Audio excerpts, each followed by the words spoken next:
Halo semua, selamat malam. Apa kabar kalian malam ini? Semoga keadaan kalian dalam baik-baik saja ya, dalam keadaan sehat. Di sini saya akan mempresentasikan yaitu filsafat pendidikan, manusia dan alam semesta. Saya membuat video ini yaitu untuk pemenuhan tugas mata kuliah filsafat pendidikan yang diampu oleh Bapak Sony Junaidi. Baiklah, di sini ada nama saya. Nama saya adalah Fordopi Satiria Sidabutar. Alamat saya yaitu Dusun 3, Toba Holbung, Desa Siregar, Aik Nalas, Kecamatan Uluan, Kabupaten Toba, Sumatera Utara. Saya adalah seorang mahasiswa pendidikan kepercayaan terhadap Tuhan Yang Maha Esa, Fakultas Bahasa dan Budaya, Universitas 17 Agustus 1945 Semarang. Nah, di sini kita mulai yaitu filsafat pendidikan.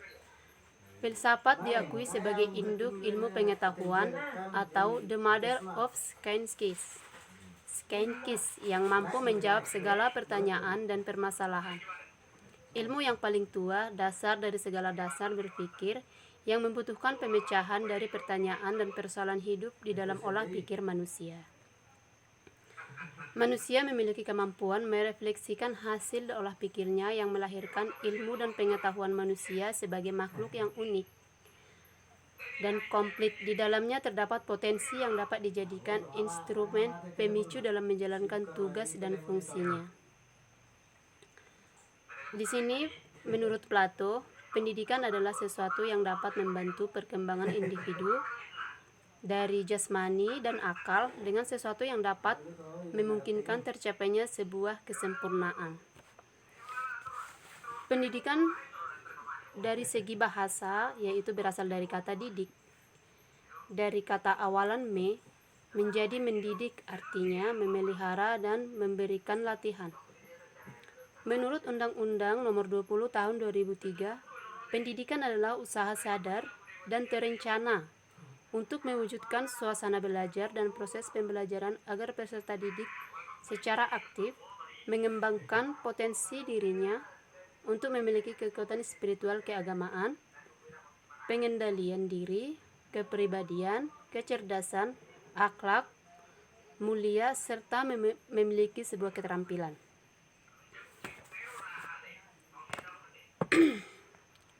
Nah, di sini apakah manusia itu?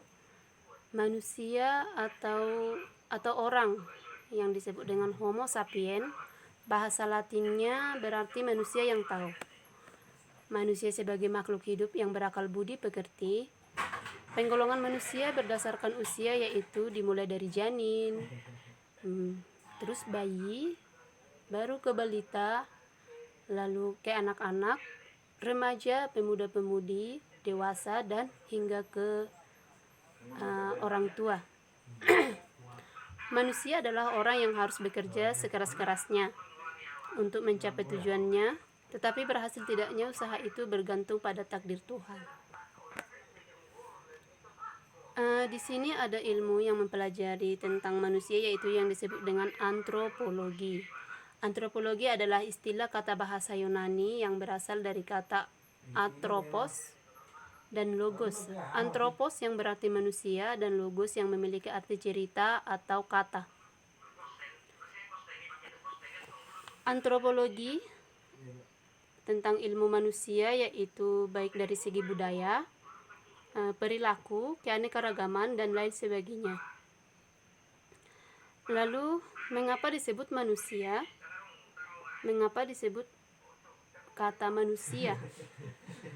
Karena manusia itu memiliki akal dan pikiran yang berguna untuk hidupnya. Mereka itu berbeda dengan hewan dan tumbuhan. Lalu memandang manusia bisa dilihat dari dua sisi, yaitu eksternal, melihat manusia dari sisi tubuh yang sifatnya materi, dan internal, melihat manusia dari sisi jiwa atau rohani dan kesadaran. Ciri fisik manusia: sikapnya yang tegak sehingga membebaskan tangan untuk melakukan eksplorasi dan manipulasi. jari tangan yang mudah bergerak, serta kemampuan lengan bergerak memutar. Otak dan kepala yang besar, serta sistem saraf yang lebih sempurna dari makhluk lain. Manusia juga mempunyai alat berupa bahasa untuk menyebarkan kebudayaannya. Manusia mempunyai daya cipta yang bisa berulang dan ciptaannya bisa kompleks sifatnya. Manusia makhluk sosial dan politik. Hanya manusia yang sadar akan sejarah mempunyai tradisi kebudayaan yang terus-menerus. Manusia mempunyai hati nurani. Manusia adalah makhluk yang religius. Manusia sebagai makhluk hidup. Makhluk hidup secara esensial adalah sesuatu yang menyempurnakan dirinya sendiri atau autoperfektif. Dia berkemampuan untuk bergerak sendiri, tumbuh dan berkembang. Makhluk hidup mempunyai suatu kesatuan yang dinamis dan yang menstrukturkan sumber pertama dari aktivitas-aktivitas yang beraneka ragam dan terkoordinir pada setiap makhluk hidup. Asimilasi yaitu berkembang dan mengembangkan diri dengan mengubah yang dimakan dan dicerna menjadi substansi dirinya. Memperbaiki dan memulihkan yaitu mengerjakan dari substansinya sendiri, dari dalam dirinya, dari apa yang terbuat oleh organismenya. Terus memproduksi, yaitu kemampuan untuk melipat gandakan diri, membuat dalam dirinya bibit yang akan menjadi makhluk baru, yang menjadi makhluk hidup baru. Responsif, yaitu kemampuan merespons stimulus yang diberikan padanya oleh alam sekitarnya, atau yang disebut dengan daya adaptasi. Manusia juga punya tujuan, yaitu kemampuan menentukan tujuannya. Manusia punya tujuan hidup dan untuk mencapainya mereka memanfaatkan apa yang ada di sekitarnya dengan menggunakan ilmu dan alat. Di sini ada konsep tentang jiwa manusia. Jiwa adalah suatu elemen yang indrawi halus, panas dan dinamik, seperti nafas dan darah yang terdapat dalam organisme secara total atau definitif. Peranan jiwa sebagai kesatuan substansi dan metafisika, jiwa keseimbangan harmonis dari organisme itu melainkan keseluruhan kegiatan sinergis hanya mampu dilakukan makhluk hidup. Jiwa merupakan unsur pokok yang pertama. Jiwa harus menjadi prinsip hidup, prinsip kesadaran, interioritas, pemikiran dan kebebasan. Menurut Plato, jiwa merupakan satu substansi yang ekstensinya mendahului badan, yang untuk sementara waktu tertutup di dalam badan seperti layaknya sebuah penjara bagi jiwa. Aristoteles mengatakan jiwa dan badan merupakan satu kesatuan yang utuh yang tidak dapat dipisahkan, yang menyatu dan dikenal sebagai makhluk hidup. Nah, selanjutnya yaitu manusia dan alam semesta. Manusia merupakan satu-satunya makhluk ciptaan Tuhan yang berakal budi. Alam merupakan lingkungan kehidupan atau segala sesuatu yang ada di langit dan di bumi seperti tumbuh-tumbuhan, binatang, manusia dan alam mempunyai hubungan yang saling tergantung dan saling membutuhkan. Di dunia ini manusia adalah satu-satunya komunitas yang dapat aktif berperan dalam menjaga dan merawat alam semesta agar dapat tetap tersedia bagi anak dan cucu kita. Di sini saya mencoba mengambil dari sebuah referensi, yaitu ajaran Konghucu tentang alam semesta. Ajaran agama bertujuan untuk membimbing manusia agar dapat memuliakan hubungan dengan Tuhan, manusia, dan alam semesta. Tiga hal utama ini disebut, di sini saya akan mencoba menjelaskan tiga hal utama ini disebut Tian, yaitu Tuhan di alam bumi ini, dan Ren adalah kita sendiri yaitu manusia, berjalan sejajar namun saling berkaitan dan mempengaruhi. Lalu bagaimana hubungannya? Seperti ini, Tian sebagai bapak mencurahkan berkahnya diterima oleh bumi sebagai ibu dan dipergunakan oleh manusia sebagai anak. Maksudnya, Tian sebagai pencipta alam semesta beserta isinya mempunyai otoritas yang mutlak, tidak dapat dipengaruhi oleh apapun. Tian selalu mencurahkan berkat, membuat alam semesta selalu tertib, teratur untuk menghidupi bumi beserta isinya, makhluk hidup termasuk manusia di dalamnya. Lalu kepada Tian, Tuhan Yang Maha Esa menyimbolkan sifat positif ayah. Maha Pencipta, Maha Pelindung, Maha Penjalin, Maha Abadi hukumnya. Dan kepada Di, yaitu bumi, sifat negatif ibu, alam penerima sekaligus pemberi berkah.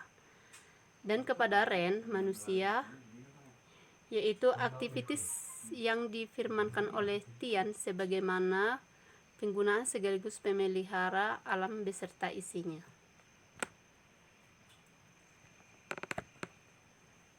Penjelasan Syekh Ibnu Athaillah tentang alam semesta. Manusia disebut sebagai miniatur alam semesta. Mengapa demikian? Ibnu Athaillah dalam kitab Al-Hikam menjelaskan bahwa Tuhan menjadikan manusia di antara pertengahan antara kerajaannya atau materi dengan malaikatnya atau kerajaan gaibnya. Manusia tidak murni dari alam nyata, tidak pula murni dari alam gaib. Akan tetapi dia berada antara keduanya. Secara indrawi, menciptakan manusia di antara langit dengan bumi dan menciptakan makhluk hidup seperti binatang, tumbuhan yang bisa diambil manfaatnya oleh manusia. Secara maknawi, yaitu menciptakan manusia dalam bentuknya yang paling sempurna dan menjadikannya sebagai sosok yang mengandung seluruh rahasia benda-benda yang berwujud. Manusia terdiri dari roh dan jasad, langit dan bumi.